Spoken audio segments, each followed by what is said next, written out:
Good morning. Good morning, everyone. How are you? Let's make sure we get heard. Yeah, my mic was acting kind of funky. So. Yeah, I want to make sure everything's coming through. Not like anyone can't hear me. Oh, no, we're going to make sure of that. Oh, wow. Yours isn't? I'm not plugged in. You see what happens when you're not plugged in? This is funny to watch. I'm probably picked up on your mic because now I'm plugged in and I'm getting sound. Alrighty, well, welcome to the Positive Energy Podcast with Marcy and Kelly. Mm-hmm. I am, of course, Kelly A. No Watts. other than. Could not be anyone other than Kelly A. Watts. And this is my partner in spirit and crime, Marcy Lambert Pellegrino. How are we feeling today, Marcy? I had a Starbucks. I'm good. Okay. I'm in a happy place. There we go. I'm in good space But as I only well. got 4 hours of sleep, which really stunk. That's not good. Again. I'm used to sleeping on I know minimal hours. you don't sleep very long. Yeah. I need it. Yeah. I need it. Yeah, it's a recharge. You definitely need that. Yeah, so. I know. But at least the coffee kicks in and, that kind of fills the space for 2 sleep. shots of espresso. We'll see if, how long it lasts. Yeah, I've had my 2 cups of Bustelo. Actually, I had 3 because I had one this morning and I made another pot. So I'm really charged up.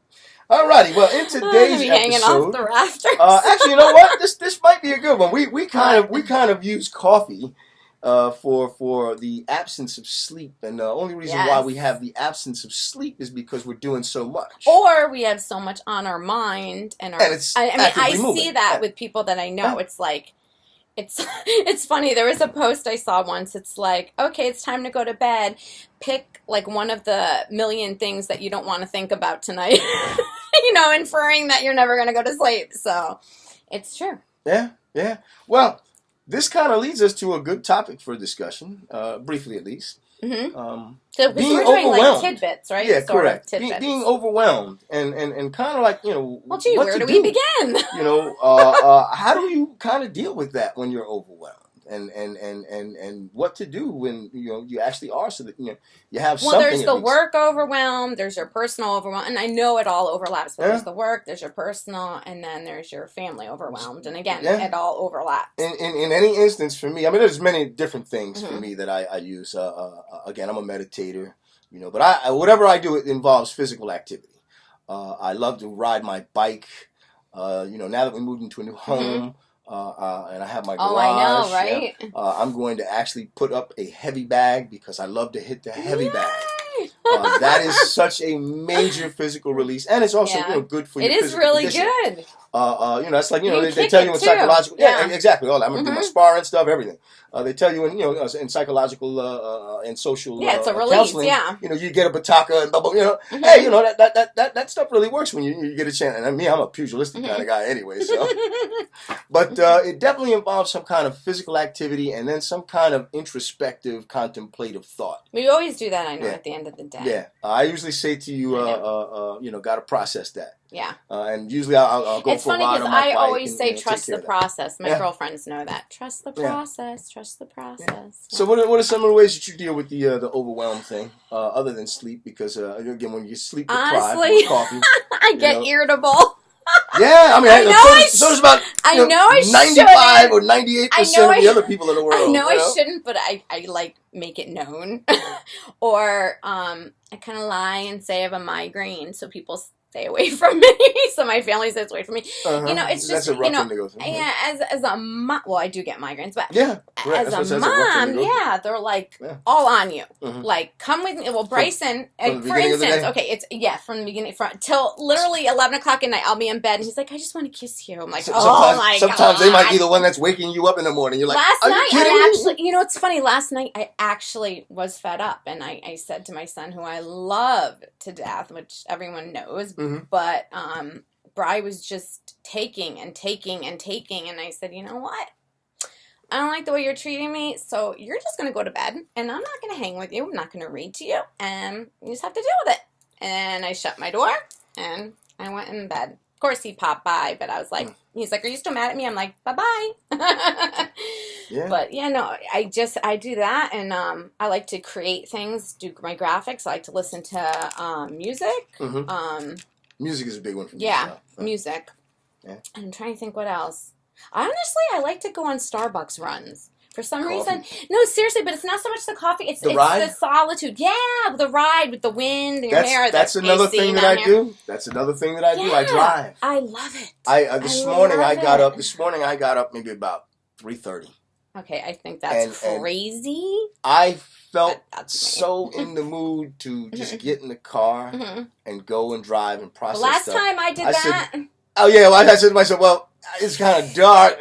People are on their way to work. Yeah, but it doesn't matter. I can wait. The Wall Streeters in New York are, but oh yeah, well, don't get me wrong. There. Don't get me wrong. In New York, everybody's moving anyway. So I know. I remember getting on the train at 3:30 in the morning, being the only chick seeing all the Wall Streeters. I'm like, there we go. Of course, I'm in television, so going in there. But the idea of driving and that being such a release, when you're for us again, the bottom line, I think what we're saying is solitude you have to and find. I actually think you had mentioned this, Munson. We got you, man. Hold on. Let me get Munson in. Yeah. While she's doing that, you mentioned in a post not too long ago, in fact, Marcy, that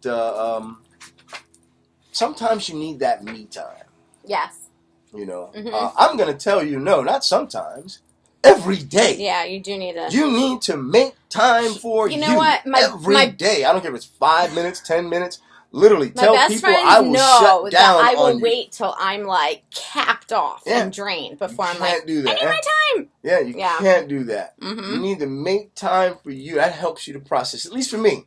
Yeah, no, you're right. That's why I don't get the real serious overwhelm, because I know me. When I do, I'm a very I don't dip my foot into the pool. Yeah, you're not half-assed. You just go in, jump, and I usually will get a running start and spring off.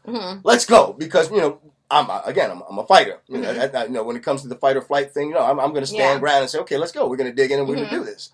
But that's how I approach life.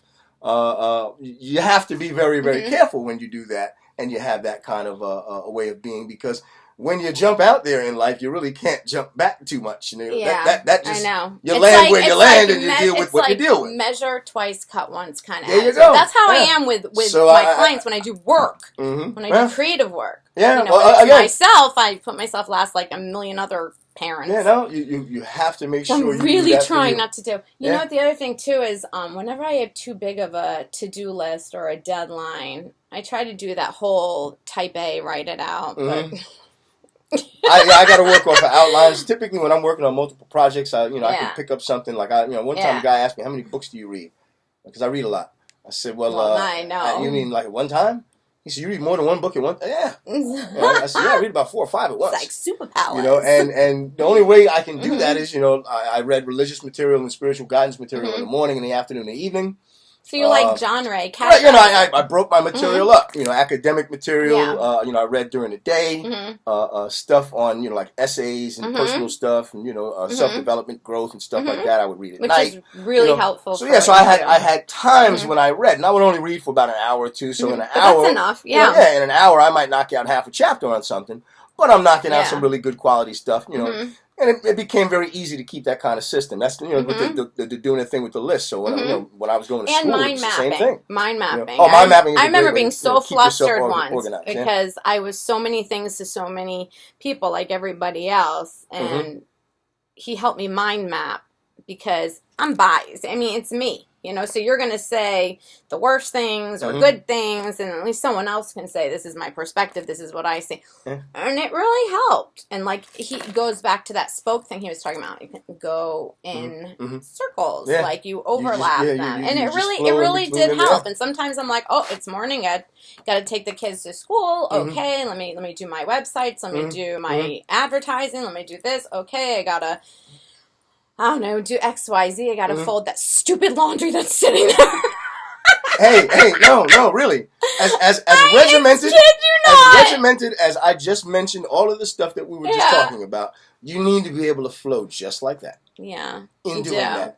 It's good to have that, plan A, plan B, plan C stuff, but you need to be able to fly by the seat of your pants and put the plane together while you're doing it. And I like that. And I guess that's what we're coming to with this and finding that balance. Whatever works for you, you got to find that balance with it. You can't pay attention to and not feel like you're being overwhelmed the pressure. You got to handle your own pressure, which is like such another topic. Yeah. Because, you know, we've all had those people. That might be one yeah, because we've all had the ones in our family pressure. Then we had our obligations where we have to represent for somebody else, whatever.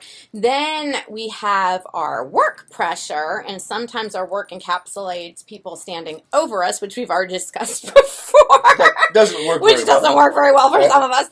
And then we have our own pressure that we put on ourselves, and oh my God, we are the worst. Which is typically the heaviest pressure you can put down. The heaviest pressure you can put down is your own. Yeah, we are our worst critic. We are our harshest critic on ourselves. I'm not there for so and so. I only made it a certain amount of time to his recital or her recital. I have to pick up the kid. I was 5 minutes late. You know, I didn't take out the garbage. I didn't, you know, email that over to the client. Which all of that carries over. And then there's that thing where people think that your priorities are wrong. Because to be honest, like I like to handle my creative first, and the family stuff, I know it sounds horrible, but sometimes comes last. So if the dishes have to be done, what's important to someone, I'm sorry, is just not important to me. Though this morning I hand washed, not wash. I actually hand washed about half of them, and I'm pretty impressed with myself. I tested that. But it didn't seem to be enough, and you know, it's okay. That's all. And that's okay. That's one of those things you're like, okay. You know. All right, but hey, when you're feeling overwhelmed, essentially you just have to find something that works for you to relieve that pressure and get it off of you. You know, again, for me, there's a myriad of different things that I go into and do, but and they work, but undoubtedly you can't just let it slide. Yeah, you can't just let it sit there. What's going to end up happening is you're going to become a It's going to fester. It's going to fester, and it's going to get. You're going to blow up. Yeah. It's like a lot of guys I know. They hold things in. This isn't just only for guys, but they hold things in because they feel they're so emotionally all together, and it just explodes. Yeah. No, definitely have to make sure you get in touch, tune in with those emotions for sure. Express them. They're yours. Claim them. Own them. They're yours. Don't be ashamed. Acknowledge, embrace, and understand. I suggest for the visual people, mind mapping, like all the things you are to people. That way you can see what your priorities are, and then how much time you're going to allocate, or depending on your schedule, or just write a list. Just for knowing your own edification, to know, wow, I'm spending this much time in this area. I didn't realize it until I did it with him, and I'm like, oh my God, am I crazy?